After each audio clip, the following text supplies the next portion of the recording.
Hi, my name is Salman Farooq. Today I'm going to tell you about the Zero Export device. Zero Export device होती क्या है, Zero Export device का मकसद क्या है, Zero Export device install क्यों की जाती है, Zero Export device की टाइप्स कितनी हैं, जब हम Zero Export device इंस्टॉल कर लेते हैं तो उसको चेक करने का तरीका क्या है। तो सबसे पहले मैं स्टार्ट करता हूँ कि ज़ीरो एक्सपोर्ट डिवाइस की टाइप्स कितनी हैं। ज़ीरो एक्सपोर्ट डिवाइस की टू टाइप्स हैं. One comes with the built-in CTs and the second one comes with the external CTs. जो built-in CT वाली ज़ीरो एक्सपोर्ट डिवाइस होती है वो हम लोग इंस्टॉल करते हैं less than 40 kilowatt solar system के साथ, और जो होती है zero export device with external CTs वो हम इंस्टॉल करते हैं मोर देन 40 किलोवाट सिस्टम के साथ. सबसे पहले मैं आपको बताऊंगा कि यूनी डायरेक्शनल मीटर क्या होता है. जब आपके घर में सोलर सिस्टम नहीं लगा होता और जो वापडा का मीटर आपके घर में इंस्टॉल होता है उसको यूनी डायरेक्शनल मीटर कहते हैं. यूनी डायरेक्शनल मीटर का मतलब ये होता है कि वन वे एनर्जी मेजरमेंट. अब होता क्या है कि जब आपके घर में ऑन ग्रिड सिस्टम लग जाता है और आप लोग जब ग्रीन मीटर या EMI मीटर का वेट कर रहे होते हैं और उसके आने में अभी काफ़ी टाइम पीरियड हो, तो उस सूरत में हम ज़ीरो एक्सपोर्ट डिवाइस को रिकमेंड करते हैं ताकि क्लाइंट अपने सोलर सिस्टम को रन कर सके. आपकी ज़ीरो एक्सपोर्ट डिवाइस इंस्टॉल नहीं हुई है तो एट द एंड क्या होता है कि आपका बिल कैसे आता है कि आपने 4000 यूनिट्स इंपोर्ट किए ग्रिड से, करेक्ट, 4000 फ्रॉम द ग्रिड और 2000 excessive units from the solar, जिसको आप कंसिडर कर रहे हैं सेविंग. लेकिन जब बिल जनरेट होता है तो जनरेट ऐसे होता है 4000 प्लस 2000 और 6000 यूनिट्स का आपको बिल आ जाता है, क्योंकि आपके इन्वर्टर के साथ ज़ीरो एक्सपोर्ट डिवाइस नहीं लगी होती है.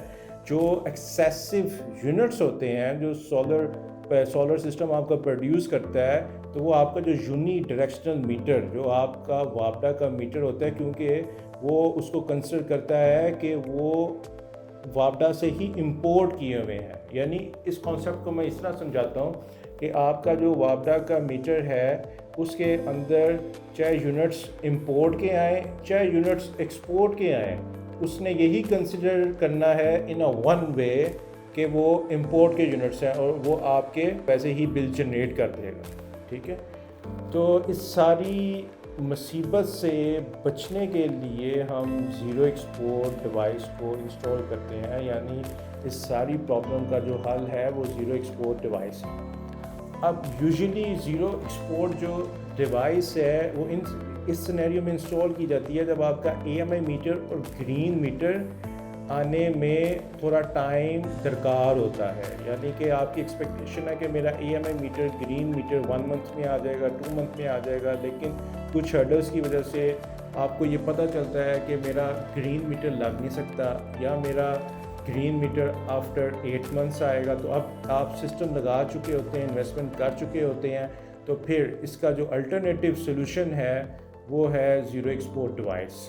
अब इस मसले से हमने बाहर कैसे निकलना है? ठीक है, इस मसले का एक ही हल है कि हम ज़ीरो एक्सपोर्ट डिवाइस को इंस्टॉल करें. ज़ीरो एक्सपोर्ट डिवाइस का एक और भी नाम है EPM, एक्सपोर्ट पावर मैनेजर.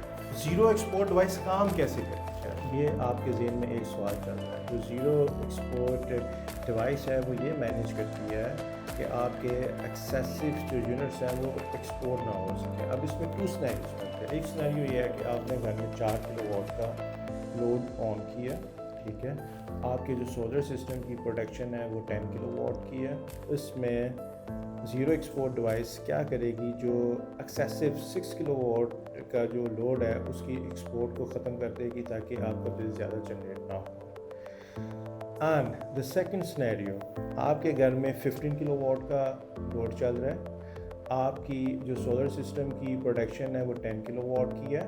तो इस सूरत के अंदर ज़ीरो एक्सपोर्ट डिवाइस क्या करेगी, 10 किलोवाट का लोड वो सोलर सिस्टम से लेगी और 5 किलोवाट का लोड वो ग्रिड से लेगी. इस तरह आपका 15 किलोवाट को मैनेज करेगी. तो ये हमें कैसे पता चलेगा कि ज़ीरो एक्सपोर्ट डिवाइस से इंस्टॉल होगी? इसको चेक करने के लिए डिफरेंट पॉइंट्स हैं. वो पॉइंट्स अब मैं आपके साथ डिस्कस करूँगा. पॉइंट नंबर 1, आपकी जो एप्लीकेशन का जो इंटरफेस है वो चेंज हो जाएगा. Point number 2، zero export device پر کمیونیکیشن کے سگنل آنا شروع ہو جائیں گے.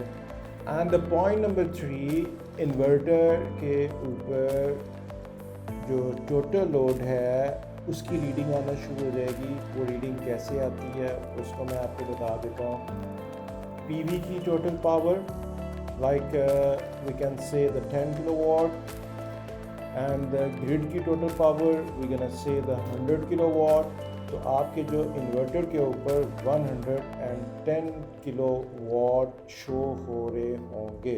اٹس مینس کہ آپ کا جو انورٹر ہے وہ پی وی کی پاور اور گریڈ کی پاور دونوں کو پلس کر کے شو کر رہا ہے. اگر ان دونوں کو پلس کر کے رزلٹ صحیح آپ کے انورٹر کے اوپر نہیں آ رہا تو پھر کہیں نہ کہیں اس کی انسٹالیشن میں مسئلہ ہے.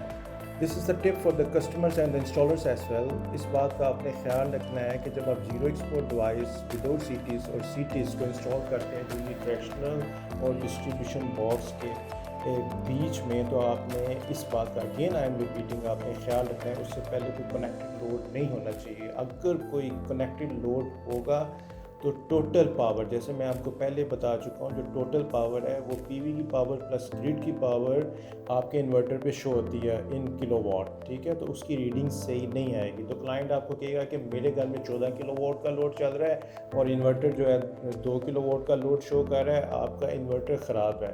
تو وہ انسٹالرس کے لیے بھی مصیبت ہے اور کلائنٹ کے لیے بھی مصیبت ہے. تو اس مصیبت کا حل یہی ہے کہ آپ کو جو میں آج ٹپ دے رہا ہوں کہ آپ جو ہے جب آپ سی ٹیز یا یہ زیرو ایکسپورٹ ڈیوائس وداؤٹ سی ٹیز جب آپ انسٹال کرتے ہیں تو اس سے پہلے کوئی بھی کنیکٹڈ لوڈ نہیں ہونا چاہیے. This is very important point. Thank you, take care, have a nice day, bye bye.